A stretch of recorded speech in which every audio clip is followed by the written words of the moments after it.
नमस्कार दोस्तों। आज हम Mahindra Manulife multi cap fund direct growth के बारे में रिव्यू करेंगे। दोस्तों, मल्टी कैप फंड्स जो होते हैं इनमें लार्ज कैप, मिड कैप और स्मॉल कैप, इन तीनों ही कैटेगरीज में मिनिमम 25% इन्वेस्टमेंट करना ही होता है। ये सेबी का रेगुलेशंस आया है। सो मल्टी कैप फंड्स जो होते हैं ये लार्ज कैप की अपेक्षा थोड़ा सा ज़्यादा वोलेटाइल होते हैं। और दोस्तों, अगर जैसे आप एक ही म्यूचुअल फंड द्वारा आप तीनों ही कैटेगरी जैसे लार्ज कैप, मिड कैप और स्मॉल कैप तीनों में ही फंड्स में इन्वेस्टमेंट करना चाहते हैं, सो ये फंड मल्टी कैप कैटेगरी बहुत ही बेस्ट होगी आपके लिए। सो आप देख सकते हैं इस फंड की करंट एनएवी स्क्रीन पे देख सकते हैं। 37 रुपये 41 पैसे हैं 11 जून 2024 को। और आप देख सकते हैं इस फंड ने अपने बेंचमार्क को बीट किया है। पिछले 5 साल में देख सकते हैं इस फंड ने 221.8% का रिटर्न, जबकि कैटेगरी एवरेज ने 186% रिटर्न दिया है। और मैक्सिमम रिटर्न्स में भी देखेंगे उसमें भी इसने अपने बेंचमार्क को बीट किया है। और 3 सालों में देखेंगे तब भी इसने अपने बेंचमार्क को लगभग बीट ही किया है। सो लॉन्ग टर्म में अच्छा खासा रिटर्न इस फंड ने जनरेट किया है। ईटी मनी द्वारा इसको फर्स्ट रैंक दिया गया है। कंसिस्टेंसी ऑफ रिटर्न्स में 4 स्टार्स की रेटिंग दी गई है। प्रोटेक्शन फ्रॉम वोलेटिलिटी में 3 स्टार्स एवरेज दी गया है। इस फंड ने हाईएस्ट रिटर्न जनरेट किया है among multi cap funds in last 5 years में। और इस फंड ने 70 एनुअल रिटर्न 70% ऑफ टाइम्स इसने 16% का रिटर्न दिया हुआ है लास्ट 5 पिछले 5 सालों में। और एग्जिट लोड दे सकते हैं 1% है अगर 3 महीने के अंदर एग्जिट करते हैं।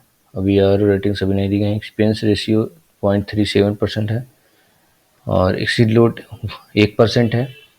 AUM 3670 करोड़ है। लॉक इन कोई भी नहीं इस फंड में। 7 साल 1 महीने यानी 20 अप्रैल 2017 को ये फंड लॉन्च हुआ था। 7 साल लगभग इस फंड को हो चुके हैं लॉन्च हुए। बेंचमार्क निफ्टी 500 मल्टी कैप है। और मिनिमम इन्वेस्टमेंट देख सकते हैं मिनिमम 500 रुपये की SIP है। लमसम मिनिमम 1000 कर सकते हैं। Risk very high category risk का फंड है ये। शॉर्ट टर्म कैपिटल गेंस दे सकते हैं 15%। लॉन्ग टर्म कैपिटल गेंस 10% है। अगर 1 साल के बाद रिडीम करते हैं 1 लाख के ऊपर जो भी गेंस होंगे उस पर 10% लगेंगे। 1 लाख तक रिडम्पशन रहता है, छूट रहती है 1 लाख गेन पे। 1 लाख रुपए तक गेन पे छूट रहती है और 1 लाख के ऊपर 10% का टैक्स लगता है। रिटर्न्स देख सकते हैं पिछले 5 सालों में जिसने भी 10,000 रुपये का SIP किया था उसके 6,76,000 रुपये 6 लाख इन्वेस्टमेंट था और 6,76,000 का प्रॉफिट मिला है, यानी 12,76,000 कर दिया है इसने पिछले 5 सालों में 10,000 के SIP का।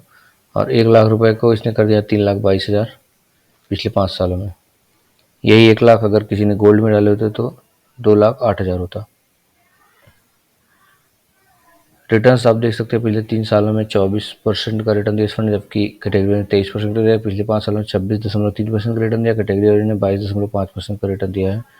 एसेट एलोकेशन हम सकते हैं इक्विटी में 97.6% की होल्डिंग है। लार्ज कैप में 39.1% की होल्डिंग, मिड कैप में 30% की होल्डिंग है, स्मॉल कैप में 28.3% की होल्डिंग है। जैसा कि आप देख सकते हैं स्मॉल, मिड और लार्ज तीनों ही फंड्स में इनमें तीनों ही कैटेगरीज में इसमें इन्वेस्टमेंट किया गया है।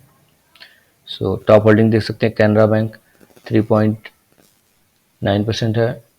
और टॉप सेक्टर्स आप देख सकते हैं फाइनेंशियल में 16.1% की होल्डिंग है, एनर्जी में 12.8%, कैपिटल गुड्स में 11.2% की होल्डिंग्स है, कंस्ट्रक्शन में 7.9% की होल्डिंग है, भारतीय एयरटेल में 3.8% की होल्डिंग है, हिंदुस्तान कॉपर में 3.3%, टाटा कंसल्टेंसी TCS में 3.2% की होल्डिंग्स है। पेयर कंपेरिजन आप सकते हैं महिंद्रा मनुलाइफ मल्टी कैप को फर्स्ट रैंक दिया गया है और पिछले 7 साल 1 महीने हो गए इस फंड को लॉन्च हुए। और रिस्क आप देख सकते हैं अल्फा इसका 6.27 है। इसने अपने बेंचमार्क को बीट किया हुआ है। शार्प 1.29 है Sharpe ratio. Risk adjusted returns थोड़ा सा पुअर है। बीटा देख सकते हैं 0.96 है और स्टैंडर्ड डिवीजन 13.98 है, जबकि कैटेगरी एवरेज का 4.9 है। सो दोस्तों, अगर लॉन्ग टर्म के लिए इन्वेस्टमेंट करना चाहते हैं और अगर आपका इन्वेस्टमेंट होराइजन 5 साल से ऊपर है, तभी इन फंड्स में इन्वेस्टमेंट करें, क्योंकि ये फंड्स थोड़ा सा ज़्यादा वोलेटाइल होते हैं। और दोस्तों, बताना चाहूँगा, सेबी रजिस्टर्ड एनालिस्ट नहीं हो तो कोई भी इन्वेस्टमेंट करने से पहले अपने फाइनेंशियल एडवाइजर से सलाह ज़रूर लें।